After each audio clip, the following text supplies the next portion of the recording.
Hey everyone, it's David. Thank you so much for taking time to listen to this podcast. I really appreciate it, and I love being able to come along with you on this long road trip, or dog walk, or journey on the treadmill, or maybe you are at the grocery store. I don't know where you listen to this podcast. Lots of places. Anyway, by the way, if you're at the grocery store, don't forget to get pretzels. You did not put that on the list, but you probably need it. Anyway, thanks for taking time to listen to this podcast. I really appreciate it. And if you have a second, if you could go to wherever you are listening to this podcast and rate it and leave a little comment, it helps people find the podcast and helps them know that you think it's a valuable use of their time. So if you have a second, go rate it. Give it some stars on whatever place you're listening to this, Apple Podcasts or Google or Alexa, I don't know, wherever you are. Thanks for taking 30 seconds and going to rate it. Okay, here's the show.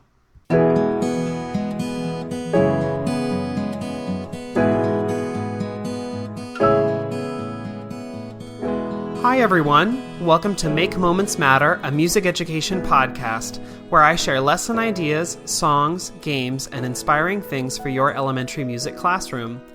My name is David Rao, and I am the music teacher who blogs at makemomentsmatter.org. This episode of the podcast is a replay containing the audio version of a Musical Mondays live video. If you're not familiar with Musical Mondays, every Monday night at 8 p.m. Eastern Time, I go live on Facebook and Instagram to share about the lessons that I'm using in class with my students. I give a recap of my kindergarten through 5th grade lessons and then do a deep dive about one grade level and share the books, instruments, songs, and process that I use to teach the lesson to kids. This podcast episode contains all the audio from the Musical Mondays video, but if you'd like to see a replay of the video itself, you can find a link to the archived video on YouTube when you click the link in the notes for this episode. Thanks so much for tuning in. Here's the show. Hey everyone, my name is David Rao, and I'm the music teacher who blogs at makemomentsmatter.org. You can also find my ideas on Facebook, on Pinterest, on Twitter, on a variety of other places when you search for my name, David Rao, or Make Moments Matter. I'm excited to be back sharing some more ideas for the 2024-2025 school year.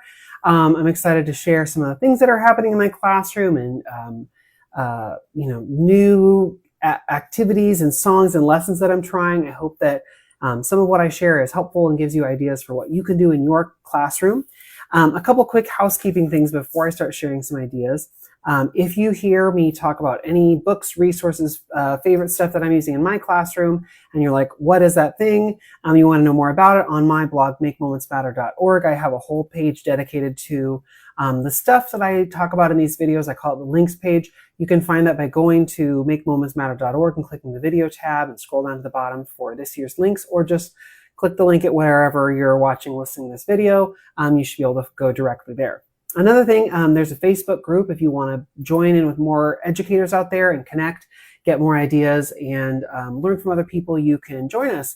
There's a Facebook group called Every Moment Matters Music Education Community. Come join us and get ideas from folks, give ideas, leave comments. It's a great place to connect and just find another group of people who you can lean on and trust and get ideas and dialogue with. Even when you might be far away from those people, it's nice to be able to have a community online you could check in with. Okay, another thing, if you are interested in not just seeing me through a computer screen or listening via podcast, if that's how you're connecting with us, you can find me. I'm doing a bunch of workshops this fall. If you go to my blog, makemomentsmatter.org, and click the About Me tab, you can see all of them. But the ones that are coming up in the very near future, I'm going to be in Austin, Texas with the Capital Area ORF chapter on September 14th. I'm going to be in Missoula, Montana with the Treasure State ORF chapter. That is on September 28th. And then the beginning of October, October 12th, I'm going to be in the North Central Wisconsin ORF chapter. That is in Stevens Point, Wisconsin. So if you are in Texas, Missoula, Texas is big, so around Austin. If you're near Austin or you're in Missoula or you're in North Central Wisconsin, I'd love to come and see you. There are plenty of other places I'm going to be this fall, but if you check out my website on the About Me tab, you can find all the places, but those are just the ones that are in the closest to this date, the nearest of the future. Okay. Before I start sharing a lesson idea that you could use with a couple different grades, I wanted to talk about resources because every year I'm always looking for newer resources. I'm trying to add more resources out into the music education sphere. And one of the things I did this summer is do a few more resources based around books, because I like using books in my classroom a lot. If you've watched any Musical Mondays videos, you probably know that, because you know I share a lot about books. But one of the things I like to do is have musical books that I can then share and use with substitute teachers, because I found over the years that some substitute teachers are great and they have a great go-getter attitude, and they do everything that's on your lesson plan, and you're so excited when you come back and find that your class is just in perfect shape after you've left it with that sub. That is sometimes substitute teachers are stressed, or they're pulled from one classroom to come cover your classroom, or they have just shown up, or they got called midday. I mean, like, you never know what a sub is walking in from. And sometimes you'll get a substitute teacher who is comfortable teaching music, and a lot of times you won't. And so I like to have resources where any sort of teacher can feel comfortable, no matter what they're walking in from or what experience they have. So one of the things I like to do is to leave books for them. And so what I do is I try and leave a book. I try and leave supplemental resources, maybe a PowerPoint they can go through, worksheets, all sorts of stuff like that. In the last couple of years, I've made some resources that I have on my TPT store that are called book companion kits. And in that kit, there is, like a links to digital media based around, Ella Fitzgerald, book about Ella Fitzgerald. And so there's like videos of her singing, or interviews with her, or a book that talks about her life, or video links, and then also like a PowerPoint that you can go through to talk about Ella Fitzgerald's life, or maybe the context of that book, worksheets, coloring pages, all sorts of things, because some substitute teachers are like, yes, I love this. I want to run with this. I'm going to take this in. And so I leave like a little lesson outline. And some of them are like, I just want to read the book and then give out coloring pages. Like, you never know what the sub is going to feel comfortable doing. So I like giving lots of options. I made 6 more of these resources over the summer. I want to show them to you and then tell you where you can get them if you want. So the first is for this book, The Girl Who Heard the Music. You probably, if you watch any of my Musical Mondays, you already know about this. It's about Mahani Tevi, who's from Rapa Nui, which is, some people know as Easter Island.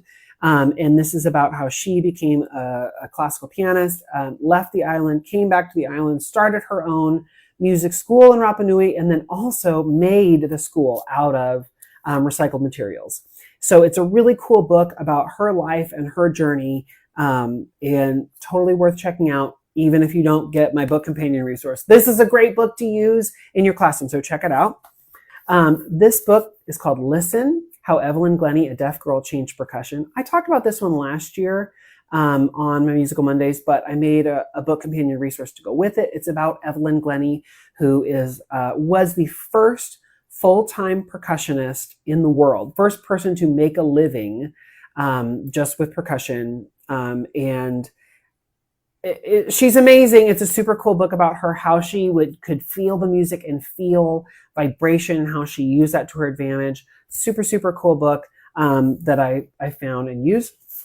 There's this book called Itzhak, A Boy Who Loved the Violin. Talks about Itzhak Perlman and his journey to playing the violin, the struggles he overcame, how he fought polio, how he had to basically relearn how to walk, relearn how to do a lot of hand-eye coordination things, and how he overcame that, and then how he was turned down by the Israeli Philharmonic, and how he came back and succeeded in all the great things that he did.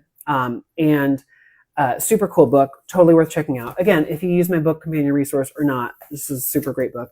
There's this book called Gus and Me, which is written by Keith Richards.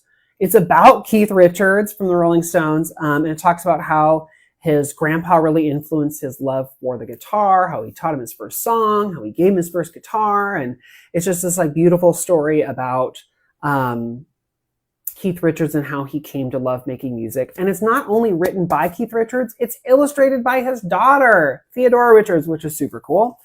There's this book called The Green Piano, How Little Me Found Music. It is about Roberta Flack and how She really loved the piano, wanted to play piano, didn't have a piano, started learning, started doing her own thing. And then her dad found a piano in a junkyard, brought it home, painted it green, and then how she went from there. So it's a really cool story. I think especially fun for kids who are like excited and interested by instruments.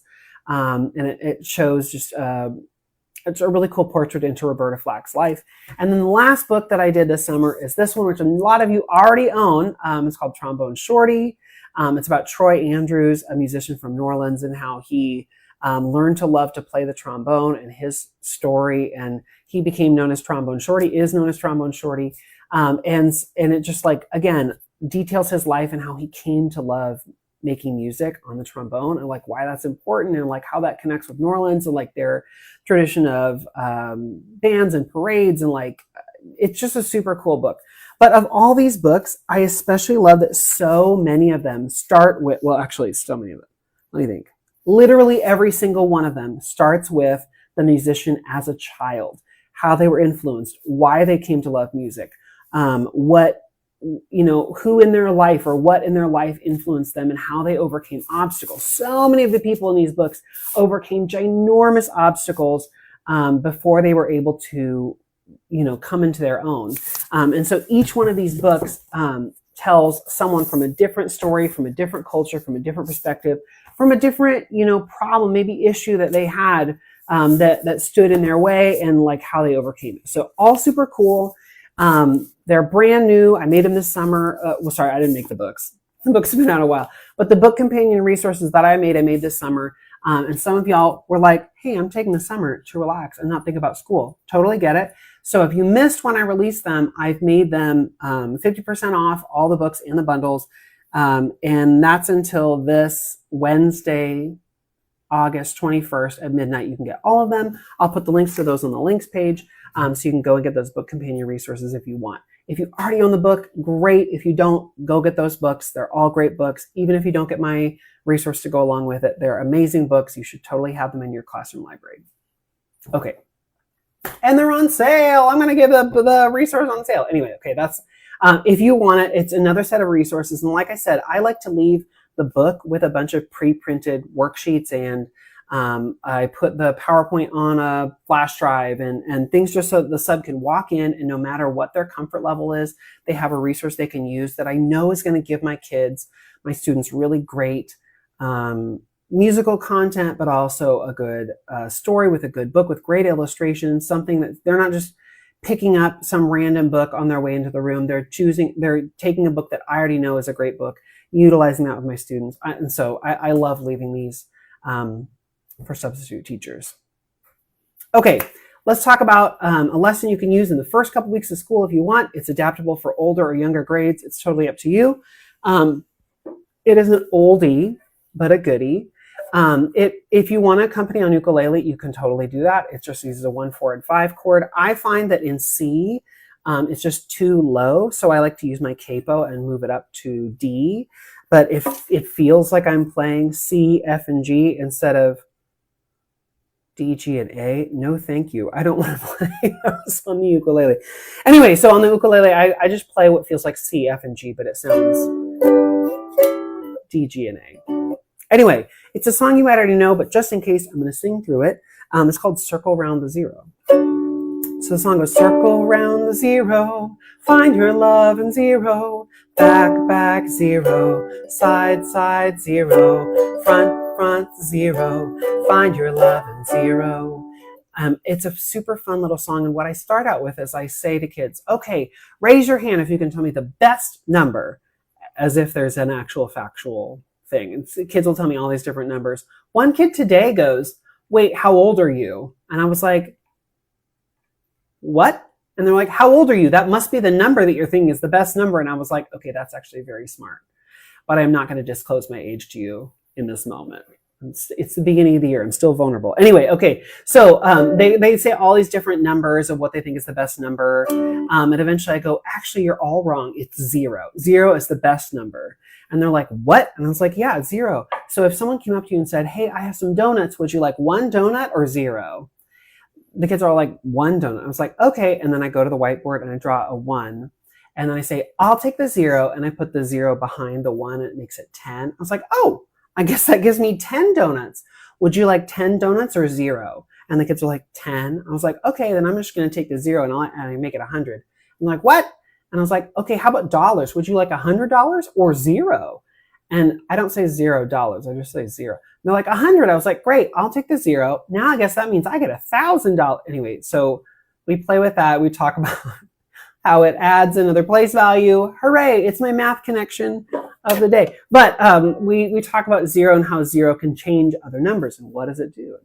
I take very little time talking about that, but I do joke around that that's like my math integration lesson of the semester. I don't know. Anyway, so then I teach the song, and it's very simple. And I give them these actions. I say, you can just watch and listen, but try and match my actions. It's very easy. So the first actions is this. I just swirl my hands around each other like a water wheel. I don't know what you'd say. This is like I don't know what, I'm trying to think of like a young person thing that I could say what this looks like, but all I can think in my head is like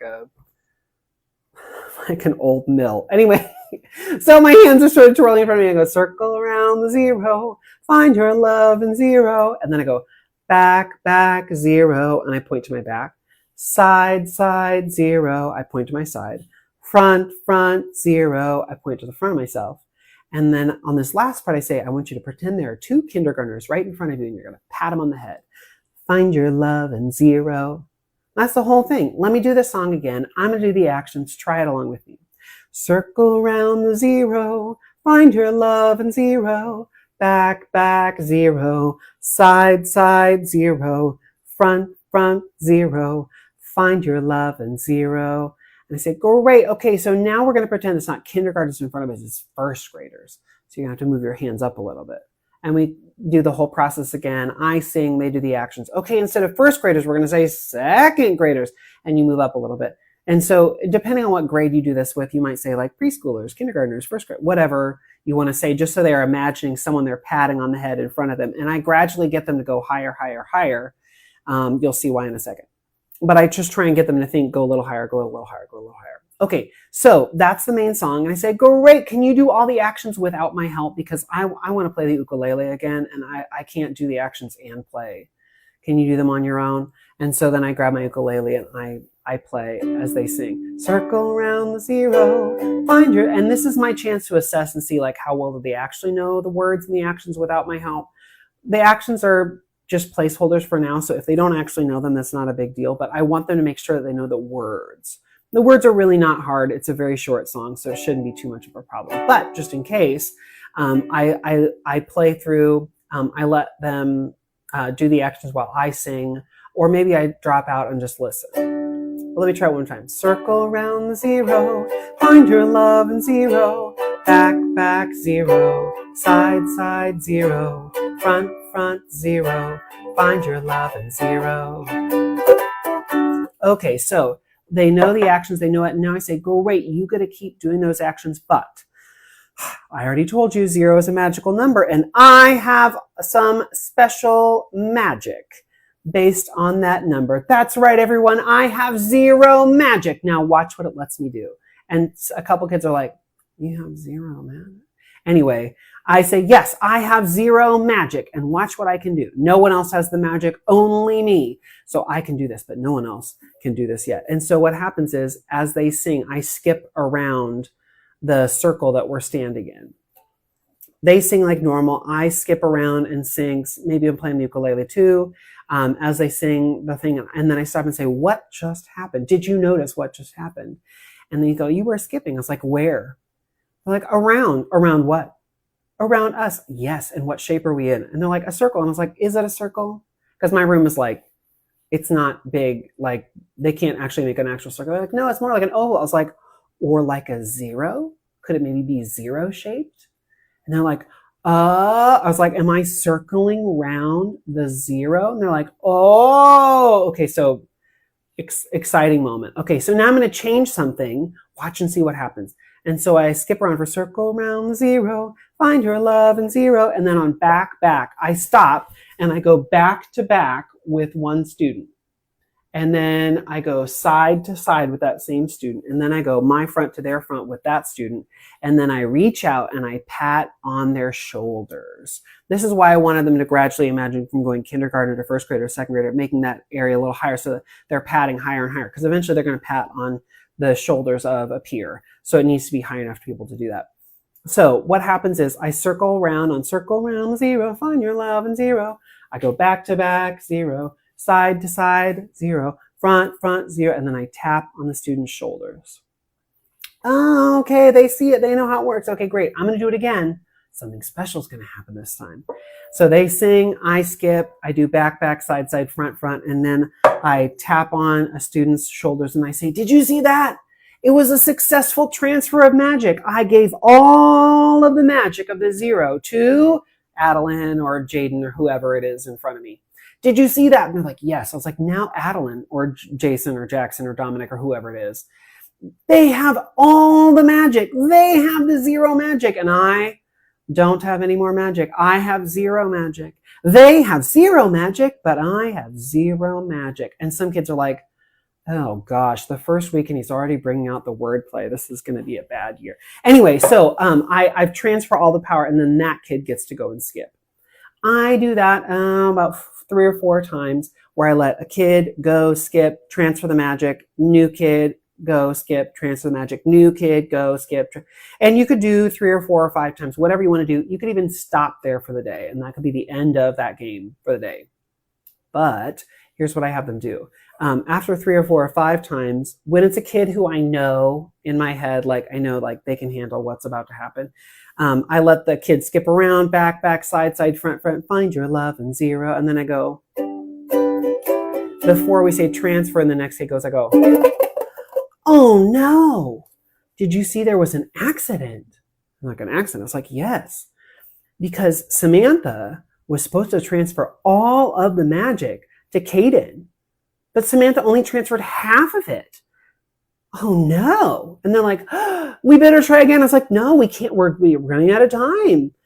You know what? I guess since they both have some of the magic, they're both going to have to skip. And they're like, oh, okay. So now 2 people are skipping. Here we go. And then so we sing again, circle around 0, 5, and they get to the end. Back 0, side 0, front 0, find your love and 0. Oh no! There was an accident. Oh no. And now Caden and Samantha were supposed to transfer all the magic yet again, but they only did half. So there were 2 kids skipping. Now there are 2 more. How many is that? I'm like 4. I was like, yes. Oh my gosh. Here we go. So then they go and skip. And then guess what? At the end of their skipping, oh no, an accident again. So then we have 4 kids skipping. We add 4 more. At this point, I'm like, what's 4 plus 4 more? And they're like, 8. I was like, so 4 times 2 is 8. Again, this is my math connection for like the year or whatever. So this is them getting to practice their multiplication skills. So I keep doing that until all the kids are now skipping, right?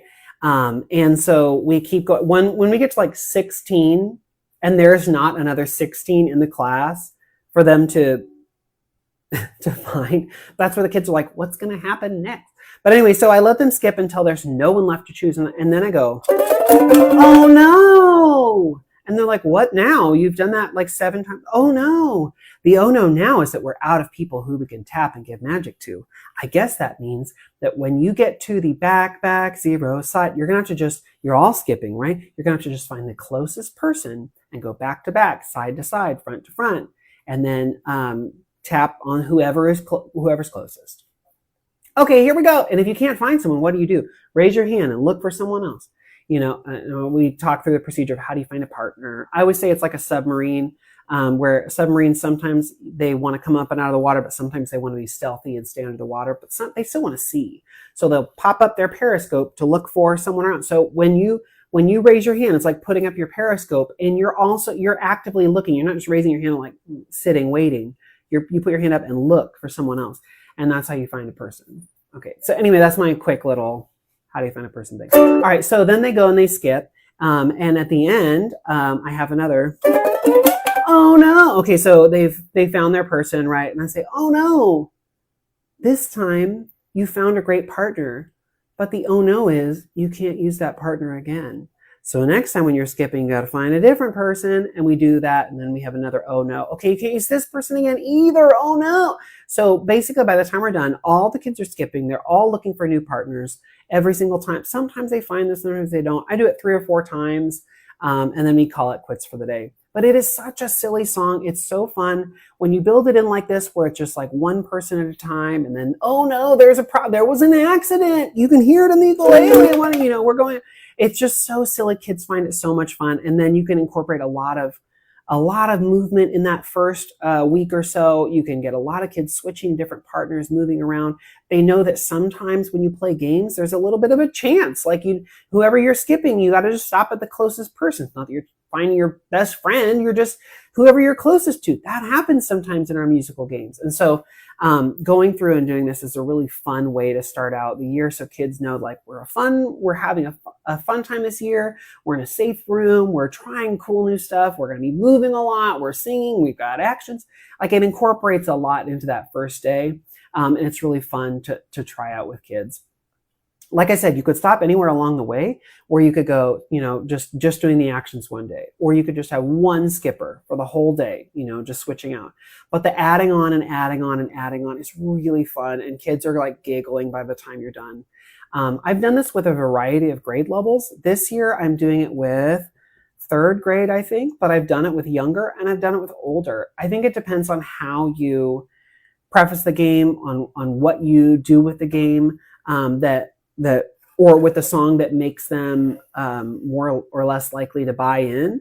But I find that the song itself is not necessarily specific to just one grade. You do have to know that like it's a range that's a little bit bigger than an octave, so you have to consider that. That's another reason I move it up from C major to D with my capo on the ukulele. But it's just something you want to think about. Probably don't want to go too young because it is a little bit of a wide range for somebody younger than 2nd grade. But you could do it with a variety of grades depending on how you preface it and share it with kids. Okay, I hope this gave you some ideas for what you could do with your kiddos. If you're like, but wait, I want more ideas. Guess what? This is my, I think, 6th year doing these Musical Mondays videos. So I have like beginning of the year videos for many, many years, and I have posted them on my website. They're on YouTube, they're on Facebook. You can get them as a podcast if you want. So you can go back into the archives and find all those things, get a ton of ideas. There are a lot of books in there, a lot of things with puppets, a lot of things for older or younger grades. So if you want more content, you want more beginning of the year stuff, it's out there in my archives from the Musical Mondays. Even if you were here and you saw it a couple years ago and you want to just refresher, you can always go back. So like I said, they're on YouTube, on my YouTube channel. They're on my Facebook videos archive, and they're also available as a podcast. I'm going to go to the links page today. I'm going to add all of these books. So the book companion sets that I talked about for these books, like I said, they're all going to be half off, which is like $2 per set until Wednesday night at midnight. So that's August 21st at midnight. And also, I'm going to put links to those other beginning of the year videos in case you're interested and you want to check them out. Okay, well, I hope this gave you an idea for the first couple weeks. If you have questions or comments, please always leave those in the comments.